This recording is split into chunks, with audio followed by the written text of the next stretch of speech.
নিজে হাতে লাগানো সবজি তোলার আনন্দটাই আলাদা। গাছ লাগাতে তো আমার অনেক বেশি ভালো লাগে। নিজের হাতে লাগানো যে কোনো জিনিস অনেক ফ্রেশ এবং অনেক সুস্বাদু হয়ে থাকে। আসসালামু আলাইকুম, সবাই কেমন আছেন? আশা করছি সবাই ভালো আছেন। সবার অনেক দোয়া এবং ভালোবাসায় আলহামদুলিল্লাহ আমরাও অনেক ভালো আছি। তো আজকে শাকটা কিভাবে ভাজি করলাম সেটা আপনাদের সাথে শেয়ার করা যাক। তো let's go into the video.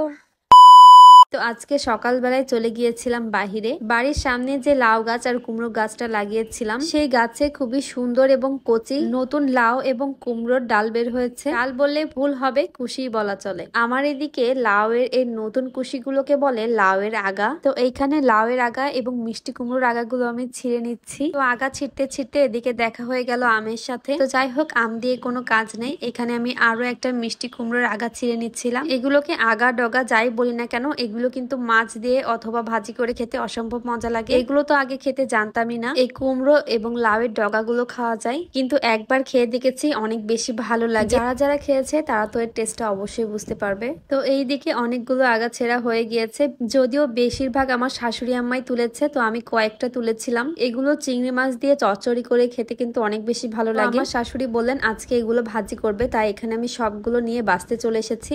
তো এখানে তো একটা মরা পাতাও ছিল। তো এখানে আমি প্রথমে হাত দিয়ে ছোলার চেষ্টা করছিলাম, কিন্তু হাত দিয়ে একটু অসুবিধা হচ্ছিল, তাই এখানে আমি বটি নিয়ে নিয়েছি। আমার কাছে শাক ভাজি মানেই ছোট ছোট কুচি কুচি করে যে শাকটা ভাজি করে সেটা। আমি যেভাবে কাটছি আমার শাশুড়ি আমার ঠিক এরকম বড় বড় করে শাক ভাজি করে। তো এখানে আমি প্রথমে এই সাইজের করে শাকগুলো কেটে নিব, তারপরে ধোয়ার পরে শাকগুলো কুচি কুচি করে কেটে নিব। যদিও আমার শাশুড়ি আমার বসতে একটু কষ্ট হয়, তাই উনি বড় সাইজের করে শাকটা ভাজি করে ফেলে। এইখানে আমার শাকটা কাটতে তো অনেক বেশি ভালো লাগছিল, কারণ এই কচি কচি আগাগুলো খুবই নরম ছিল। তো এইখানে আমি নিজে নিজে শাকগুলো বেছে নিচ্ছিলাম।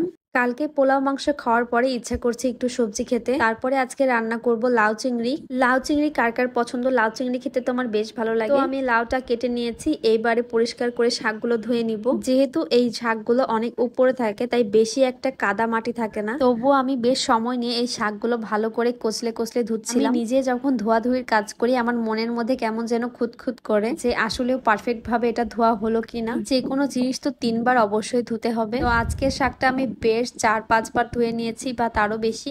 যে কোনো রান্না সবকিছু এক জায়গায় গুছিয়ে নিলে খুব তাড়াতাড়ি রান্না হয়ে যায়। তো আমি শাকটা লাউটা ধোয়ার পাশাপাশি এখানে আমার শাশুড়ি আমার চালও এনে দিয়েছে। আমাদের বাড়িতেই সবসময় রান্নার চালটা তৈরি করা হয়, মানে বাড়িতেই সিদ্ধ করা হয়, যার কারণে চালের কালারটি একটু লালচে হয়। এই বাড়িতে বানানো চালগুলো কিন্তু আমাদের শরীরের পক্ষে খুবই ভালো, যদিও এই চালগুলো বাড়িতে বানানো বেশ ঝামেলার। এইবারে আমি শাকগুলো বেশ কুচি কুচি করে কেটে নিব।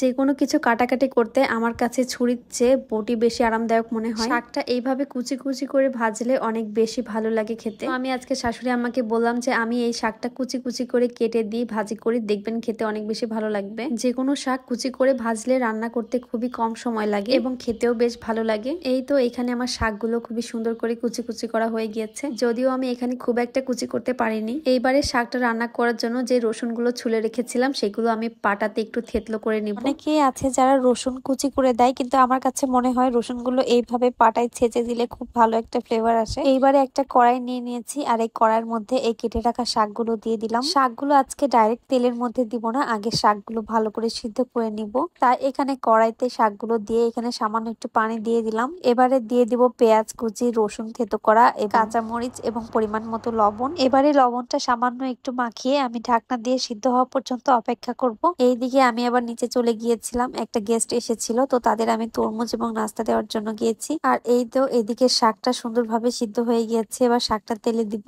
তো এখানে প্রথমে কড়াইতে পরিমাণ মতো তেল দিয়ে দিয়েছি, আর দিয়ে দিলাম পেঁয়াজ এবং থেতো করা রসুন। এবারে এই তেলের মধ্যে এই সিদ্ধ করা শাকটা দিয়ে দিলে আমার শাক রান্না একদম কমপ্লিট হয়ে যাবে। এই শাকটা একদম অর্গানিক ছিল, কোনো সার বা ফরমালিন ব্যবহার করা হয়নি, তাই খুব কম সময় লেগেছে সিদ্ধ হতে। আর এই তো দেখতে কিন্তু অনেক সুন্দর হয়েছিল, ভাজার পরে একদম সবুজ সবুজ হয়েছিল। পার্সোনালি বলতে আমার সব ধরনের শাকই খুব পছন্দের, তার মধ্যে লাল শাক, কলমি শাক, কুমড়ো শাক এগুলো বেশি পছন্দের। তো আজকের ভিডিওটা কেমন লাগলো অবশ্যই কমেন্টে জানাবেন। আর এইভাবে কুমড়ো শাক কে কে ভাজি করে খেয়েছেন সেটাও জানাবেন। তো আজকের ভিডিওটা এ পর্যন্তই। সবাই ভালো থাকবেন, সুস্থ থাকবেন, আর এতক্ষণ ভিডিওটা দেখার জন্য অনেক ধন্যবাদ। আবার দেখা হয়ে যাবে নেক্সট কোনো ভিডিওতে, সে পর্যন্ত সাথেই থাকবেন। আল্লাহ হাফেজ, আসসালামু আলাইকুম।